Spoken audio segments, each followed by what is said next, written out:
Toti să-mi porți căciula, Hai hop și iară hop, Nicule să-mi belești pula, hai hop și iară hop, Vedete-și la pușcărie, hop, hai hop și iară hop, pe tine și neailie, muie multă neailie.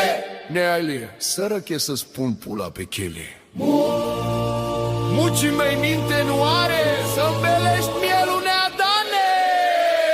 Dan, dan, dan, da, jo me fut în gura ta. Muc, dă-te înmorții mătii. Dan, dan, dan, da, pleacă dă-ți demisia. Ești cu respect marș în gând tu mătii. Dan, dan, dan, da, să mă piși pe dumneata. Vezi că te respect, dă-te înmorții mătii. Dan, dan, dan, Mucifer, dan, muie, muie, Mucifer. Mucifer, muie Mucifer, intellectually retarded, intellectually retarded.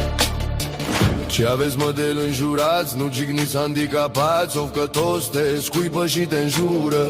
Parcă ai fi păpușa lor, gen Future păpușa în gură. Mucii mei minte nu are, să-mi belești mielul neadane.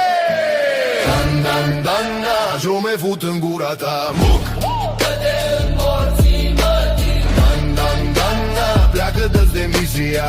Ești Cu respect marș în gând tu mătii. dan, dan, dan, da, să mă piși pe dumneata. Vezi că te respect, dă-te înmorții mătii. Dan, dan, dan, Mucifer, dan, muie, muie, Mucifer. Mucifer, muie Mucifer, intellectually retarded.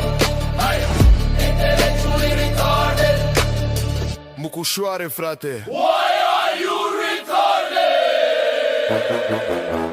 Dan, dan, dan, na, jo me fut în gura ta. Muc, Dă-te înmorții mătii. dan, dan, dan, da, pleacă dă-ți demisia.